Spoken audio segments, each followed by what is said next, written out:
You will hear a number of different recordings, and you will have to answer questions on what you hear. There will be time for you to read the instructions and questions, and you will have a chance to check your work. All the recordings will be played once only. The test is in 4 sections. At the end of the test, you will be given 10 minutes to transfer your answers to an answer sheet. Now turn to Section 1. Section 1. You will hear a telephone conversation between an official at a village hall and a woman who wants to hire a public room. First, you have some time to look at questions 1 to 6.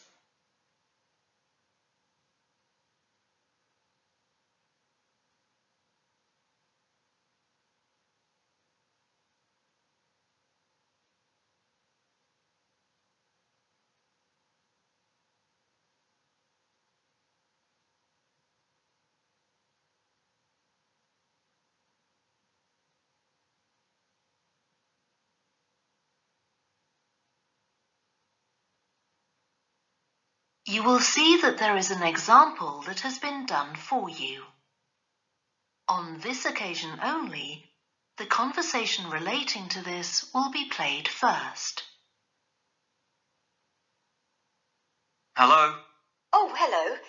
I wanted to inquire about hiring a room in the village hall for the evening of September the 1st. Let me just see. Yes, we have both rooms available that evening. There's our main hall, that's got seating for 200 people, or there's the Charlton room. The main hall seats 200, so 200 has been written in the space. Now we shall begin. You should answer the questions as you listen, because you will not hear the recording a second time. Listen carefully and answer questions 1 to 6. Hello? Oh, hello. I wanted to inquire about hiring a room in the village hall for the evening of September the 1st. Let me just see. Yes, we have both rooms available that evening. There's our main hall, that's got seating for 200 people, or there's the Charlton room. Sorry? The Charlton room, Charlton.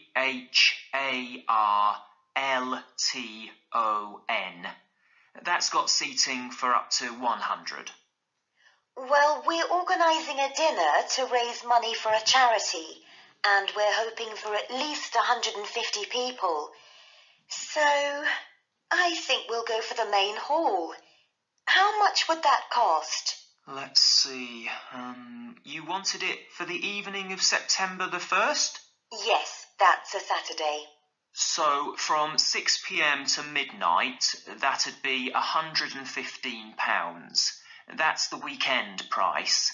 It's £75 on weekdays. That's all right. And I have to tell you, there's also a deposit of £250, which is returnable, of course, as long as there's no damage. But we do insist that this is paid in cash. We don't take cards for that.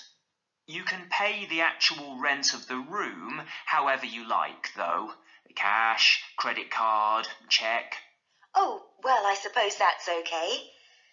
So, does the charge include use of tables and chairs and so on? Oh, yes. And what about parking? Yeah, that's all included. The only thing that isn't included is, you said you were organising a dinner? Yeah. Well, you'll have to pay extra for the kitchen if you want to use that. It's £25. It's got very good facilities, good quality cookers and fridges and so on. OK. Well, I suppose that's all right. We can cover the cost in our entry charges. Right, so I'll make a note of that. Now, there are just one or two things you need to think about before the event. For example, you'll have to see about getting a license if you're planning to have any music during the meal. Oh, really? It's quite straightforward. I'll give you the details later on. And about a week or 10 days before your event, you'll need to contact the caretaker, that's Mr. Evans, to make the arrangements for entry. He'll sort that out with you. And do I give him the payment as well? No, you do that directly with me. Before you hear the rest of the conversation, you have some time to look at questions 7 to 10.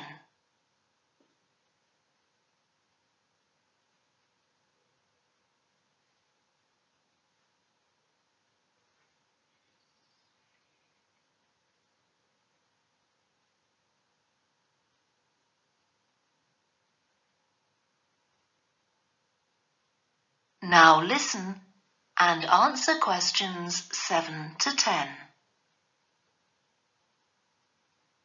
Right. Now, is there anything I need to know about what happens during the event? Well, as you'll be aware, of course, the building is no smoking throughout. Of course. Now, are you having a band? Yes. Well, they'll have a lot of equipment, so rather than using the front door, they should park their van round the back and use the stage door there. You can open that from inside, but don't forget to lock it at the end. Okay. And talking of bands, I'm sure I don't need to tell you this, but you must make sure that no one fiddles about with the black box by the fire door. That's a system that cuts in when the volume reaches a certain level. It's a legal requirement. Sure. Anyway, we want people to be able to talk to one another, so we don't want anything too loud. Oh, that reminds me. We'll be having speeches. Are there any microphones available? Yep, just let the caretaker know. He'll get those for you. Right, now, when the event is over, we do ask that the premises are left in good condition.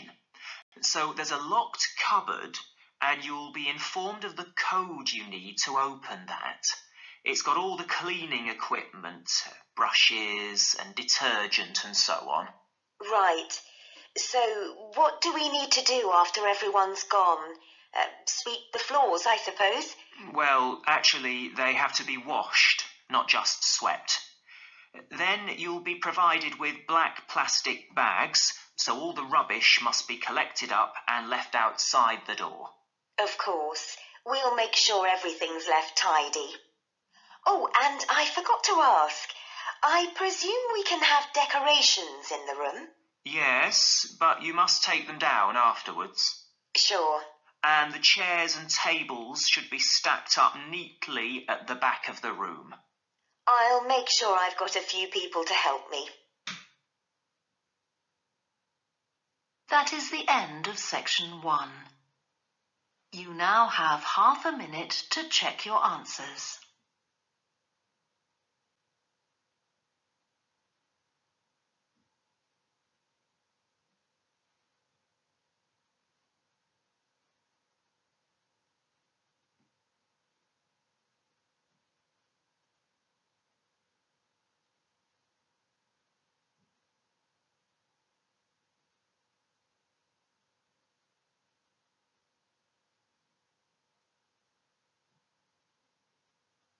Now turn to section 2. Section 2. You will hear a guide talking to a group of visitors to a farm. First, you have some time to look at questions 11 to 14.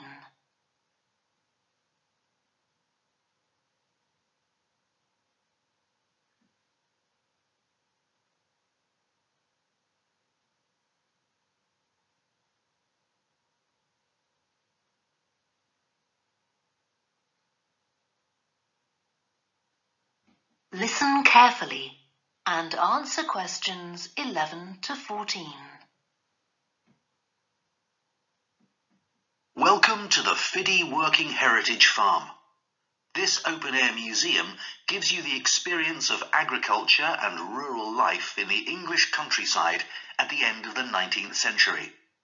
So you'll see a typical farm of that period, and like me, all the staff are dressed in clothes of that time.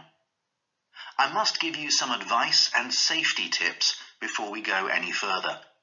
As it's a working farm, please don't frighten or injure the animals. We have a lot here, and many of them are breeds that are now quite rare. And do stay at a safe distance from the tools. Some of them have sharp points, which can be pretty dangerous, so please don't touch them. We don't want any accidents, do we?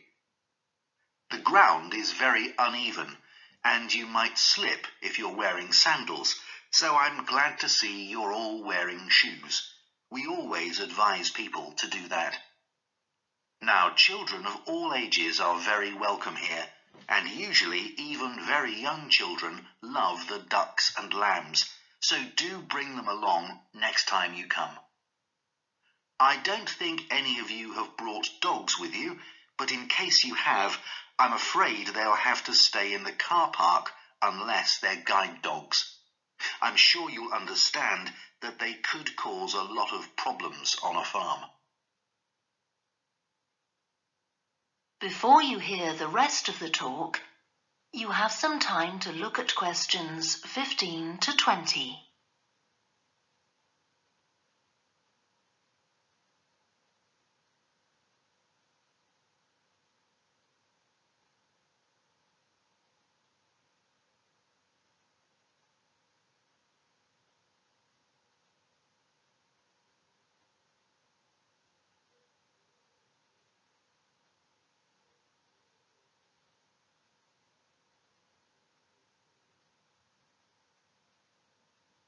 Now listen and answer questions 15 to 20. Now let me give you some idea of the layout of the farm. The building where you bought your tickets is the new barn immediately to your right, and we're now at the beginning of the main path to the farmland, and of course the car park is on your left.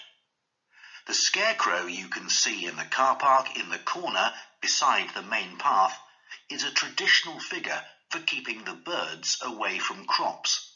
But our scarecrow is a permanent sculpture. It's taller than a human being, so you can see it from quite a distance. If you look ahead of you, you'll see a maze. It's opposite the new barn, beside the side path that branches off to the right, just over there.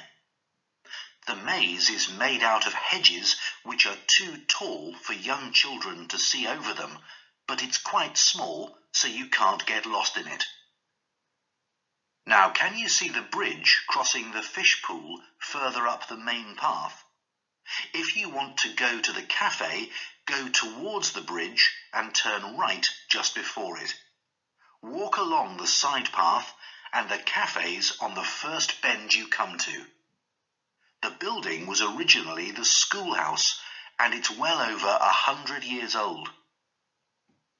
As you may know, we run skills workshops here, where you can learn traditional crafts like woodwork and basket making.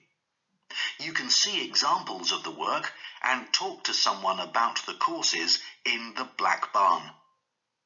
If you take the side path to the right here, just by the new barn, you'll come to the Black Barn just where the path first bends. Now, I mustn't forget to tell you about picnicking, as I can see some of you have brought your lunch with you. You can picnic in the field, though do clear up behind you, of course. Or if you'd prefer a covered picnic area, there's one near the farmyard, just after you cross the bridge. There's a covered picnic spot on the right. And the last thing to mention is Fiddy House itself. From here you can cross the bridge, then walk along the footpath through the field to the left of the farmyard. That goes to the house, and it'll give you a lovely view of it. It's certainly worth a few photographs, but as it's a private home, I'm afraid you can't go inside. Right, well, if you're all ready, we'll set off on our tour of the farm. That is the end of section 2. You now have half a minute to check your answers.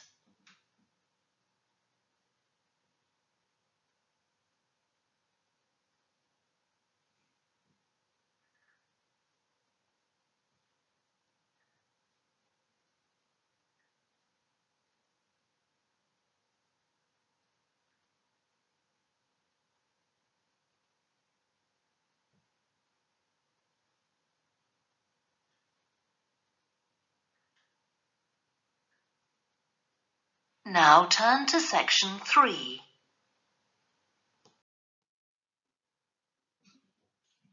Section 3. You will hear 2 psychology students called Lisa and Greg discussing a project they have to do. First, you have some time to look at questions 21 to 27.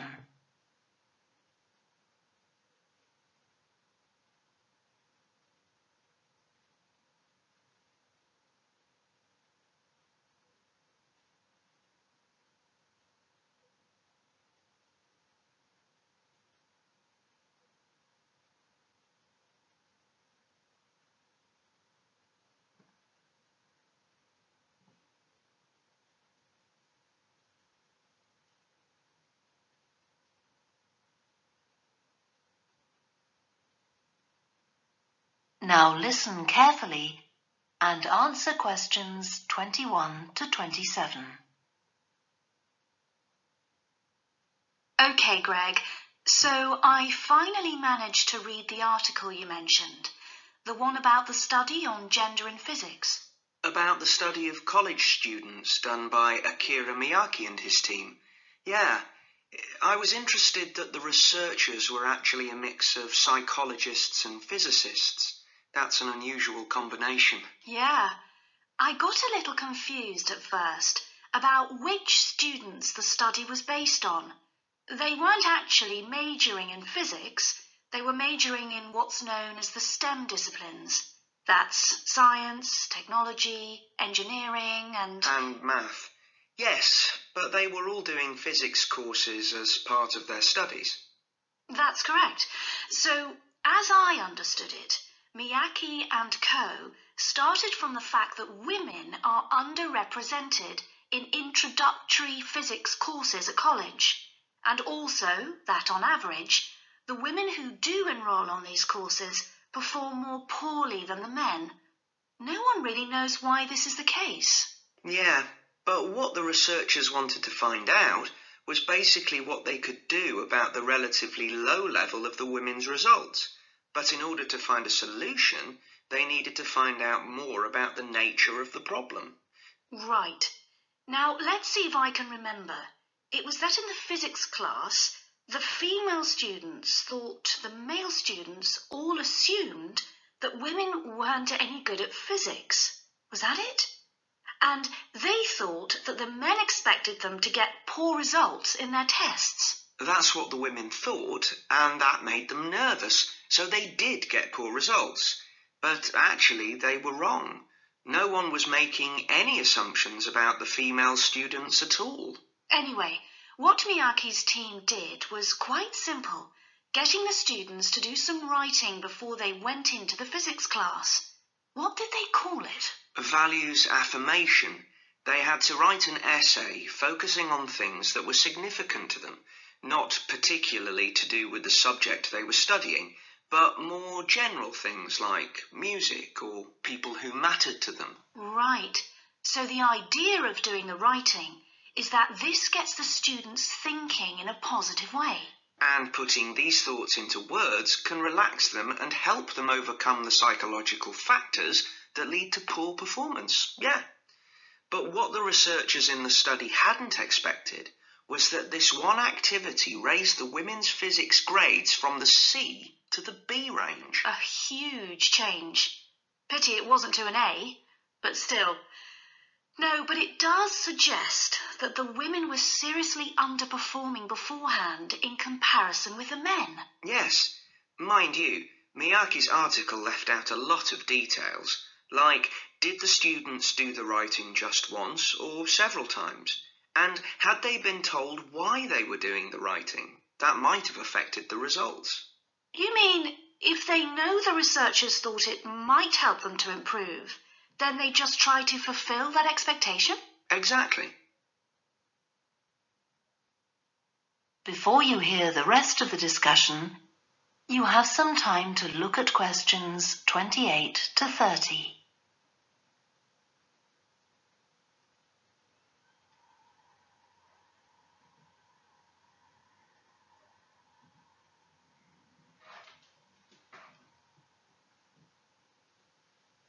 Now listen and answer questions 28 to 30.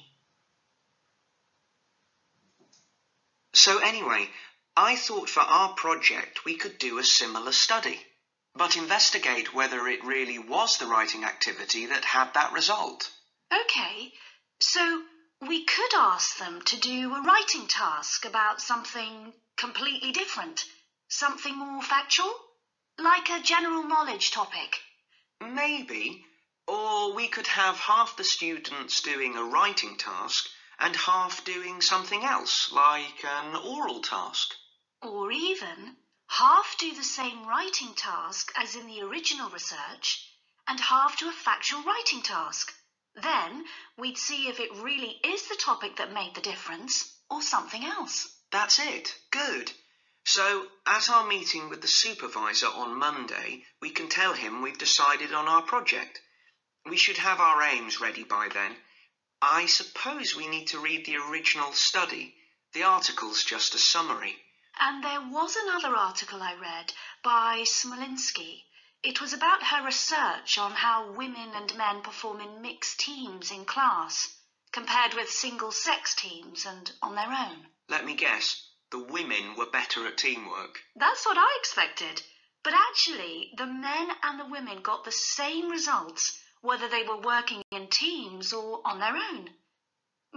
But I guess it's not that relevant to us. What worries me, anyway, is how we're going to get everything done in the time. We'll be okay now we know what we're doing.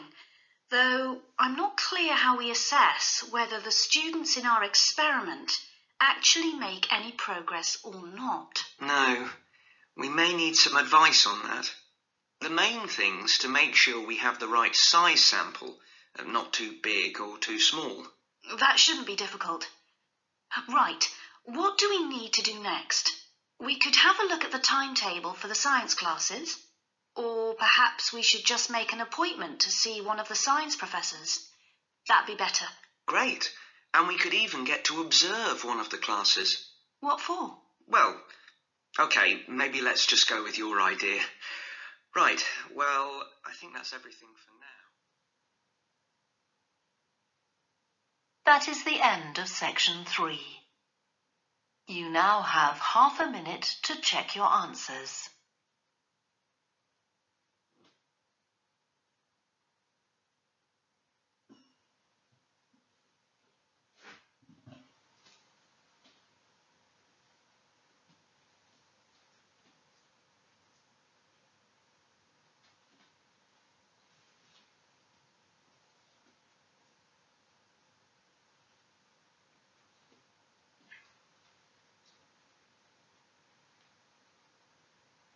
Now turn to section 4.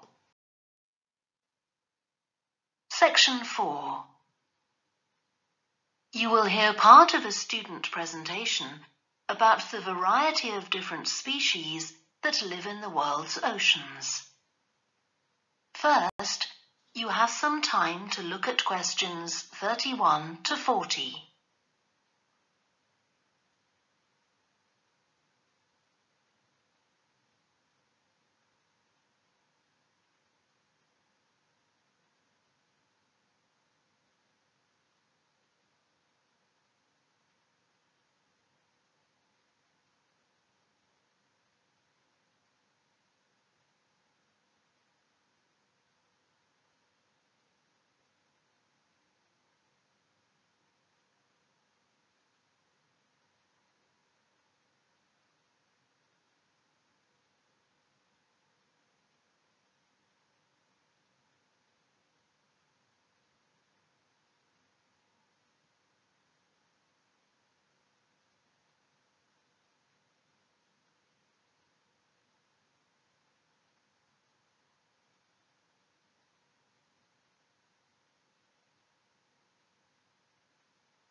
Now listen carefully and answer questions 31 to 40. I've been looking at ocean biodiversity. That's the diversity of species that live in the world's oceans. About 20 years ago, biologists developed the idea of what they called biodiversity hotspots. These are the areas which have the greatest mixture of species. So one example is Madagascar. These hotspots are significant because they allow us to locate key areas for focusing efforts at conservation. Biologists can identify hotspots on land fairly easily, but until recently, very little was known about species distribution and diversity in the oceans, and no one even knew if hotspots existed there. Then a Canadian biologist called Boris Worm did some research in 2005 on data on ocean species that he got from the fishing industry. Worm located 5 hotspots for large ocean predators like sharks and looked at what they had in common.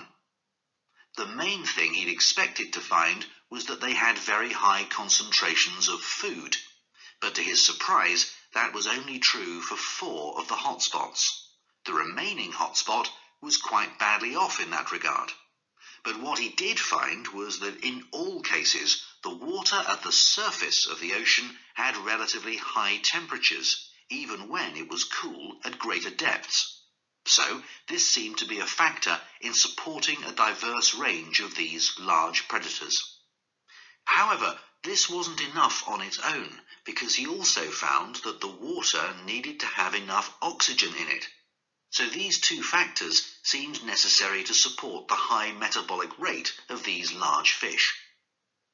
A couple of years later, in 2007, a researcher called Lisa Balance, who was working in California, also started looking for ocean hotspots, but not for fish. What she was interested in was marine mammals, things like seals. And she found 3 places in the oceans which were hotspots, and what these had in common was that these hotspots were all located at boundaries between ocean currents. And this seems to be the sort of place that has lots of the plankton that some of these species feed on. So now people who want to protect the species that are endangered need to get as much information as possible. For example, there's an international project called the Census of Marine Life. They've been surveying oceans all over the world, including the Arctic.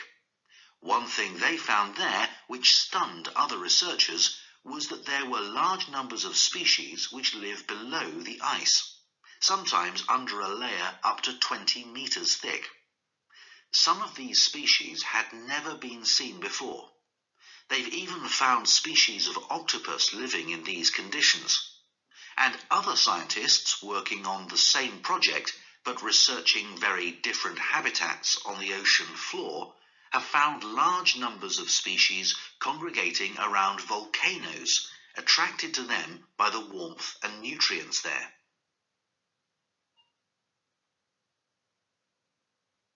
However, biologists still don't know how serious the threat to their survival is for each individual species.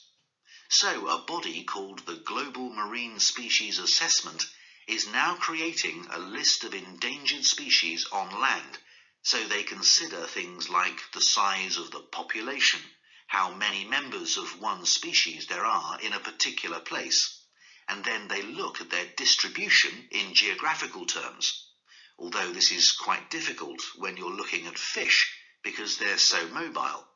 And then thirdly, they calculate the rate at which the decline of the species is happening. So far, only 1,500 species have been assessed, but they want to increase this figure to 20,000. For each one they assess, they use the data they collect on that species to produce a map showing its distribution. Ultimately, they will be able to use these to figure out not only where most species are located, but also where they are most threatened. So, finally, what can be done to retain the diversity of species in the world's oceans? Firstly, we need to set up more reserves in our oceans, places where marine species are protected. We have some, but not enough. In addition, to preserve species such as leatherback turtles, which live out in the high seas but have their nesting sites on the American coast, we need to create corridors for migration, so they can get from one area to another safely. As well as this, action needs to be taken to lower the levels of fishing quotas to prevent overfishing of endangered species. And finally, there's the problem of bycatch. This refers to the catching of unwanted fish by fishing boats. They're returned to the sea, but they're often dead or dying. If these commercial fishing boats used equipment which was more selective so that only the fish wanted for consumption were caught, this problem could be overcome. Okay, so does anyone have any questions That is the end of section 4. You now have half a minute to check your answers.